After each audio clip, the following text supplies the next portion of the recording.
The heavy rain caused the rivers to swell greatly in just a few hours. This is an unexpected obstacle for the group. Until now there was nothing more than a trickle here. They have often crossed the river with dry paws. They were not expecting masses of water like this. They are unsettled.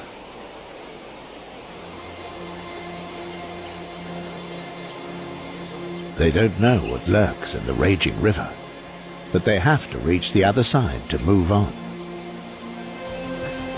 Cheetahs are not exactly born swimmers. One of the big males goes first.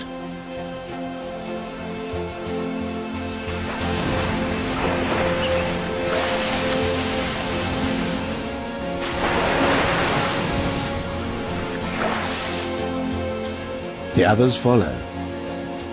Their union is stronger than their fear.